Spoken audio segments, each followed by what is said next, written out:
Allez, nouveau spectacle que nous évoquons, nous sommes avec l'équipe, ou une partie de l'équipe, il en manque un pour ce spectacle Mozart, Beethoven, le dialogue imaginaire, c'est à 12h au théâtre Le Grand Pavois, rue Bouquerie en Avignon.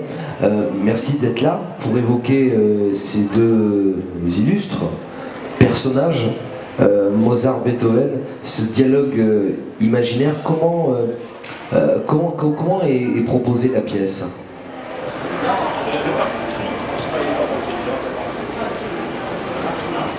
Quelques petites secondes, mais ça va arriver.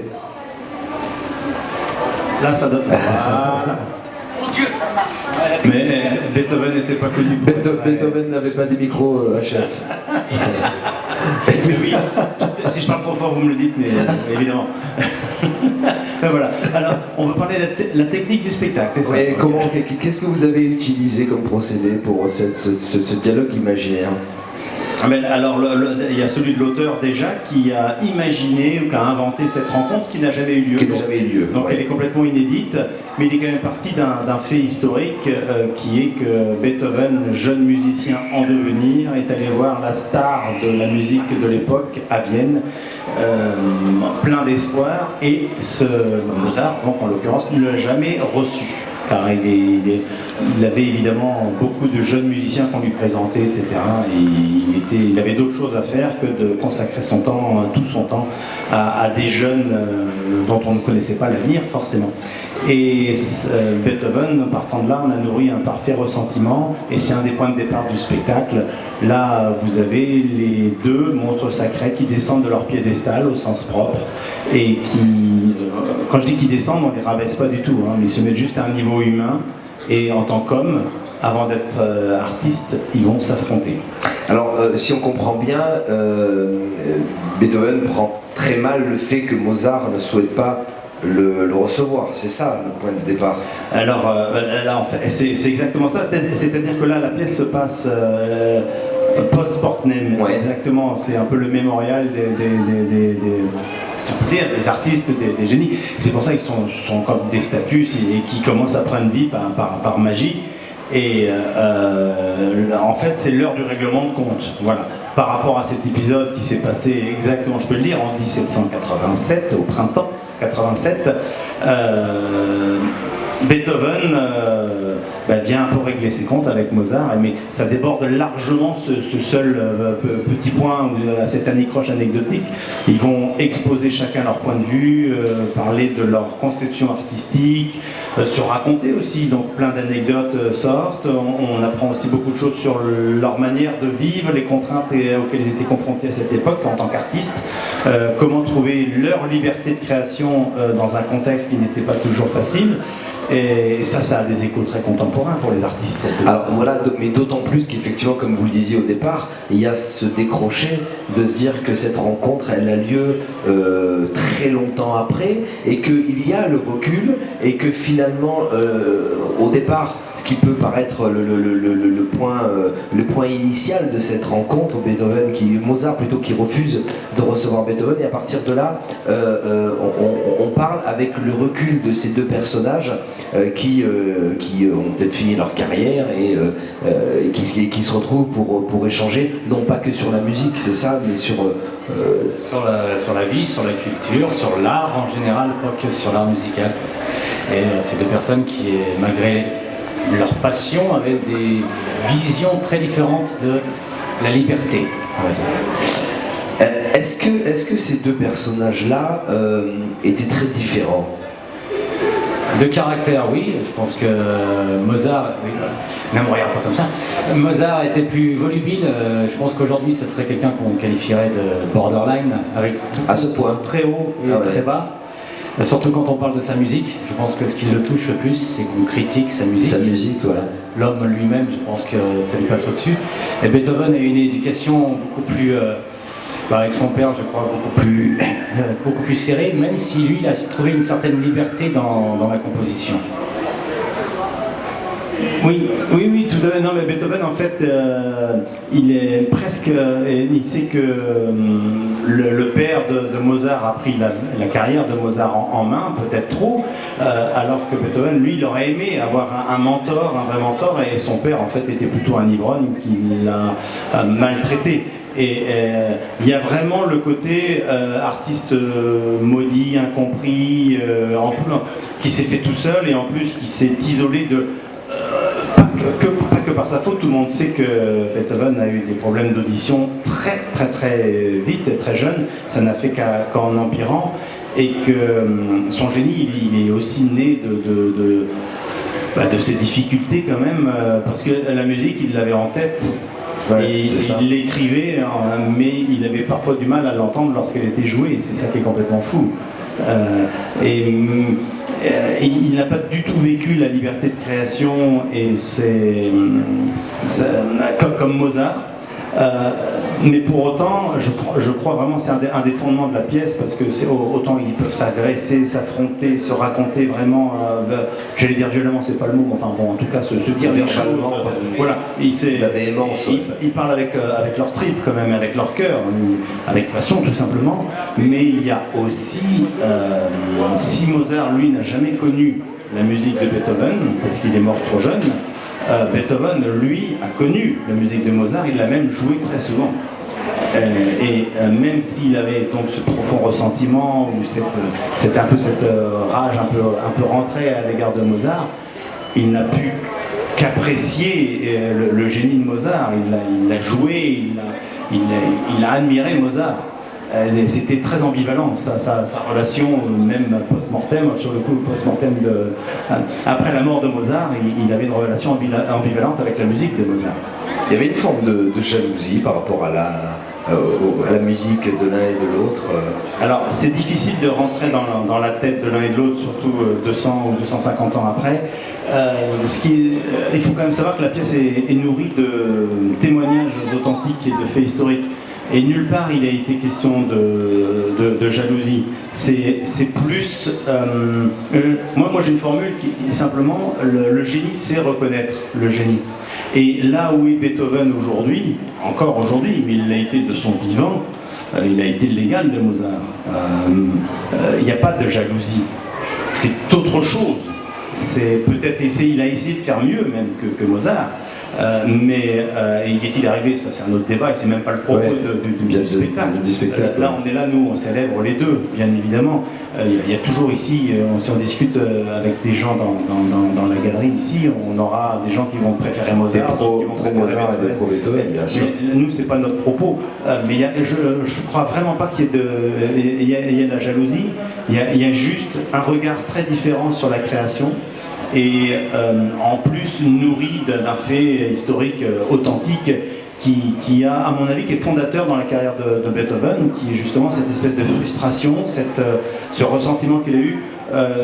Comment ça, le maître refuse à lui, Beethoven, qui a tant d'idées en tête, qui sait qui va révolutionner la musique, ça a dû le pousser encore plus à faire basculer la musique du XVIIIe vers le XIXe siècle. Est-ce que vous savez comment l'auteur a pu avoir cette idée d'essayer de récupérer les pièces de ce puzzle et de reconstituer cet échange imaginaire peut-être, mais en tout cas dans la tête de l'auteur, comment on fait pour en arriver là, quoi?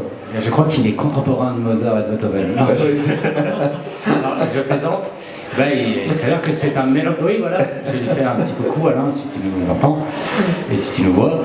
Non, c'est un mélomane qui était passionné d'abord de Beethoven, qui a découvert Mozart un peu plus sur le tard, et qui par ses lectures, ses recherches, je crois que c'est 4 ou 5 ans de recherche, avant des extraits de lettres entre la fameuse lettre de Waldstein, etc. Je crois que tu peux en parler un peu mieux. Non, t'as dit l'essentiel, mais c'est vrai qu'il s'est nourri de biographies, de beaucoup de bouquins. Et par rapport, il y a beaucoup de mécènes à l'époque qui ont pris en main, notamment celui que tu viens de citer, le comte Waldstein, qui a été en relation avec Mozart, puis avec Beethoven. c'est un mécène, il y a un très très beau moment dans la pièce qui justement parle d'un courrier de Waldstein et qui est magnifique, qui rend un hommage à Mozart d'une manière phénoménale. Et en même temps, avec un autre musicien très connu entre les deux, qui est Joseph Haydn. Enfin, on ne va pas tout raconter non plus. Mais la pièce est vraiment nourrie de ces histoires, de ces faits authentiques, de ces paroles authentiques. Donc, effectivement, ensuite, il fallait en faire des dialogues, il fallait ramener ça dans un contexte. Dans un contexte théâtral. Exactement. Mais il y a aussi, c'est pour ça que je demandais ça, mais il y a aussi une forme de fantasme, d'aller chercher, de se dire, mais qu'est-ce qu'ils auraient pu se dire ces deux-là, quoi. Mais je crois que la motivation je ne pense pas révéler un vrai secret, la motivation de l'écriture, elle est double. La première, ça a été, il avait adoré Amadeus, comme on est nombreux, le film, voilà, avec une vision d'un Mozart quand même un peu histrion, complètement. Presque lubrique, et en tout cas. Complètement, mais le film est génial, le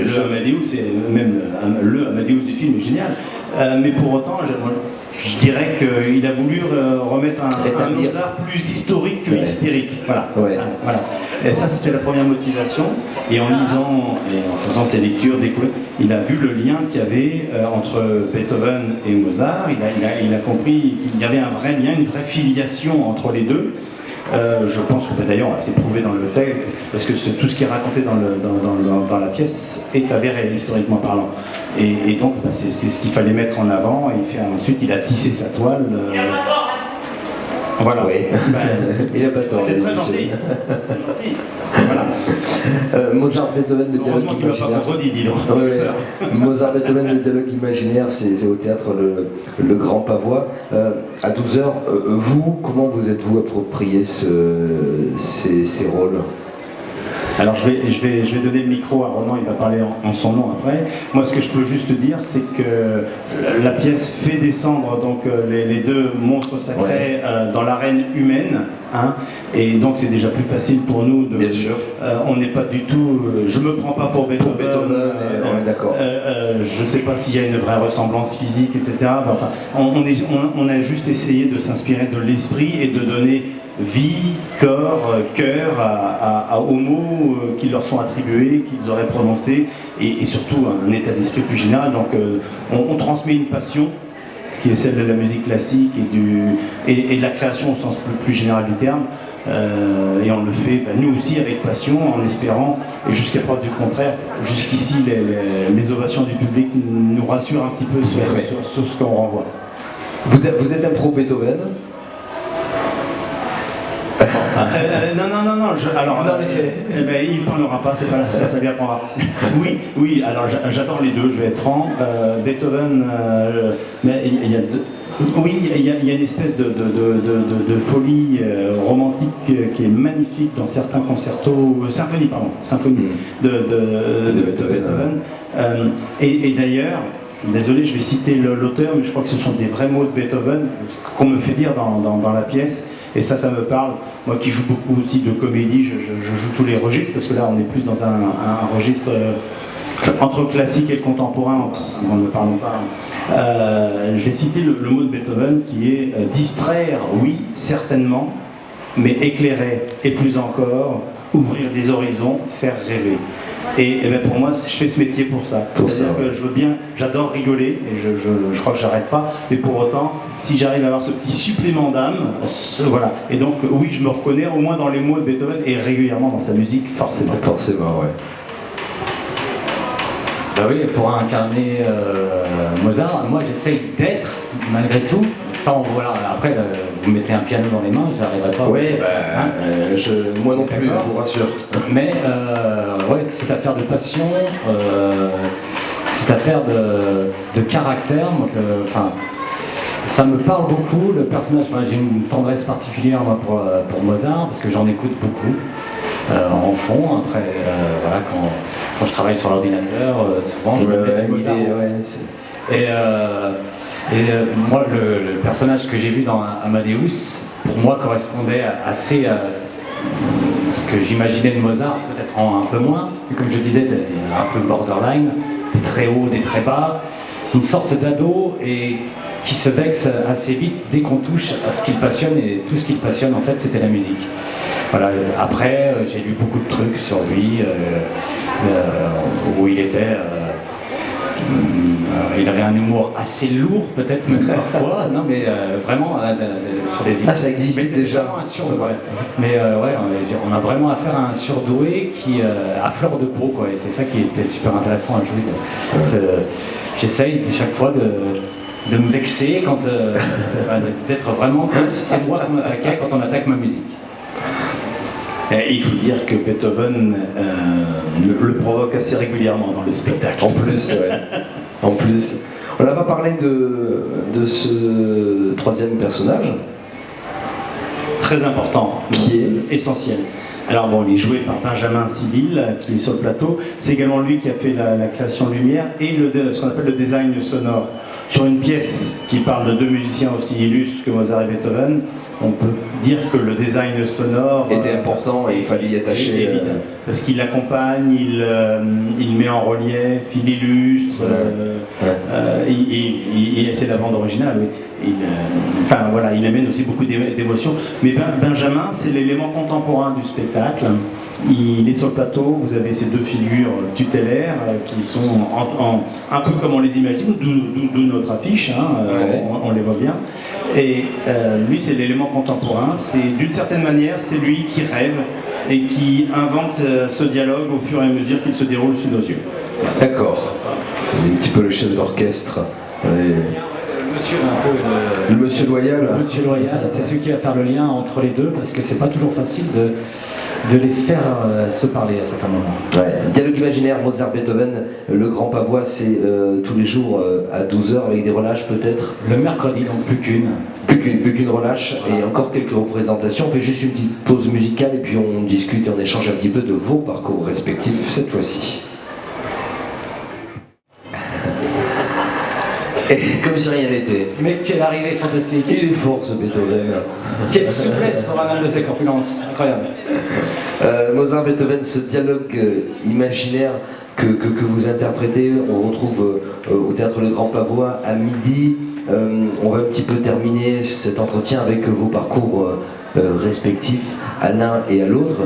Qu'est-ce qui a fait qu'à un moment donné on se retrouve dans la peau de ces deux illustres musiciens? Le parcours général, tu veux dire? Ouais. Parcours artistique, musical, pas musical, comédien surtout. Que ce soit pour la musique comme pour le jeu de comédien, je suis complètement autodidacte. Je suis musicien, mais guitare, ukulélé, plutôt instrument à cordes. J'ai appris tout seul. Et comédien, pareil, tout ce qui était artistique, depuis tout petit, depuis que j'avais 4-5 ans, je voulais faire ce métier. Et mais bien sûr, mes parents n'étaient pas d'accord, c'est ce qu'on disait, pas un métier, c'est jamais un métier. On en parlait, ouais.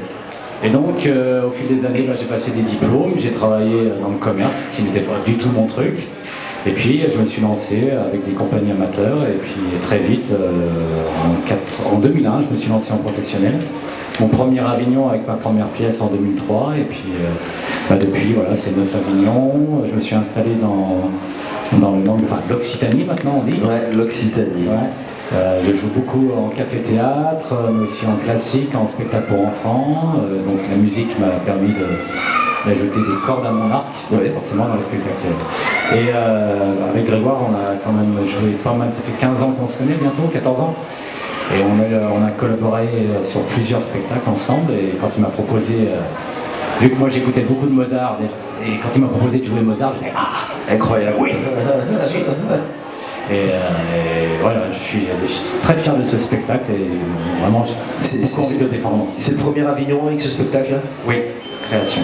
Création avignonnaise, vous faites partie des 1000 et quelques créations de cette année. 1562. 1592 ou 96 spectacles et 1100 créations, ouais. Et Beethoven, au niveau formation musical, papa musicien. Très classique. Très classique. Pas du tout classique, justement. Mais moi je suis dans le sud depuis 2003, on est arrivé dans le sud, dans le Gard également. D'ailleurs on a un point commun, c'est que notre premier festival d'Avignon à tous les deux c'était 2003, très grande année quand même, avec une grève générale. Donc on a découvert au moins le festival. La grève générale des intermittents. On ne pouvait avoir que des bonnes surprises après, en revenant. Mais alors la compagnie des 100 têtes, qui est ma compagnie là, qui produit le spectacle Beethoven, le dialogue imaginaire, on l'a créé en 2005 avec un ami, Norbert Belloc, qui est dans le Gard à Vergès. Moi j'avais déjà une autre compagnie à Paris, puisque j'avais démarré sur Paris, ça fait une trentaine d'années que je fais ce métier, un petit peu moins. Non, moins quand même, ça fait 25, 26 ans, voilà, bon, bref. Et le parcours, moi aussi je suis un peu autodidacte quand même, enfin, même encore plus que toi je pense, parce que j'ai fait moins de stages derrière. Mais j'ai très vite commencé à écrire. Et donc monter mes pièces, et voilà, j'ai beaucoup appris sur le tas, j'ai fait quand même quelques stages par-ci par-là, bien sûr. Mais c'est vrai que se retrouver face au public, que ce soit dans une salle à Paris, que ce soit dans une salle à Avignon, ou voire dans une salle des fêtes d'un petit village, bien sûr, on est confronté au public, et c'est une très bonne école. Ça fait partie du métier, vous êtes de ceux qui pensent que j'ose pas tellement dire ce métier d'acteur, parce que voilà, c'est difficile, c'est plutôt plus un mode de vie finalement, mais vous faites partie de ceux qui pensent que tout ça, ça s'apprend et ça se bonifie sur scène d'année en année. Je peux pas être aujourd'hui, à mon âge qui plus est, avec l'expérience que j'ai, je pense que je peux pas me rendre non, comme comédien comme je l'étais il y a 20 ans, heureusement. Et bien sûr. Je pense heureusement, sincèrement. Mais bon, c'est... mais je vais revenir sur les mots de Beethoven. On parlait du parcours, moi c'est vraiment ça, je suis un peu un touche-à-tout, ce qui fait que parfois je me perds, notamment on fait un métier de réseau, si on veut tourner, etc. Et bien je passe d'une pièce dramatique à un classique, à un jeune public, à une comédie. Et que parfois le public me suit, c'est déjà sympa de sa part et je le remercie. Mais et des fois un petit peu moins. Au niveau des pros et des salles, c'est plus compliqué parce qu'on essaie toujours de vous enfermer, enfin de vous identifier. Plus, c'est négatif de dire enfermer, parfois c'est vrai, mais enfin bon, on va dire identifier. Sauf que on n'a pas qu'une seule identité, en tout cas c'est pourquoi nous résumer à un seul trait de caractère ou un seul état d'esprit. Voilà. Je vais vous dire, il n'y a pas un jour où on n'a pas évoqué ça avec au minimum une compagnie qui est passée ici. Ça reste. Oui, bien sûr, c'est totalement vrai. Et j'ai toujours dit que finalement, un sportif qui fait du javelot, du marteau et de la course de fond, ça reste un sportif. Et c'est vrai que dans la catégorie artistique, on a du mal à accepter. Ou alors il s'appelle Kevin Mayer, voilà, c'est ça. Ouais, mais bon, j'ai pas cette prétention. Évidemment. Et d'ailleurs, ça se saurait. Mais en tout cas, je reste persuadé qu'on prend beaucoup de plaisir aussi justement à aller dans ces directions différentes. Et puis ça fait partie de ce métier, quoi. Bien sûr qu'on prend plein de plaisir. Puis il y a des pièces sur les comédies, la Renan, ça saurait beaucoup mieux en parler que moi, mais parce qu'il joue beaucoup plus on va dire de café-théâtre et d'humour, où il peut se permettre des impros, de jouer, etc. À titre personnel, en tant que comédien, j'en ai fait un petit de l'humour, je continuerai, mais je reconnais que finalement je m'amuse presque plus à jouer ce que je joue aujourd'hui, parce qu'il y a tout un parcours, des montagnes russes, mais on est dans une authenticité, une émotion. Or, dans l'humour, même en tant qu'auteur, l'humour est beaucoup plus dur que le dramatique. À écrire, il y a une mécanique, il y a une rythmique. Et il y a une rigueur aussi à interpréter de l'humour qui est beaucoup plus complexe. On cite souvent Feydeau, mais bon, même aujourd'hui. Et d'autres, même les auteurs contemporains, bien sûr. Il n'y a rien de pire qu'une comédie qui s'étire, où les comédiens éventuellement se font plaisir, mais le public reste complètement étranger. En tout cas, il n'y a rien de plus dangereux que la comédie, en fait. C'est ça. Merci beaucoup d'avoir échangé avec nous sur ce Mozart-Beethoven, ce dialogue imaginaire. Enfin, on va découvrir ce que ces deux hommes auraient pu se dire s'ils avaient eu l'occasion d'échanger. C'est au théâtre Le Grand Pavois, c'est à midi. Bon festival, il reste encore quelques représentations.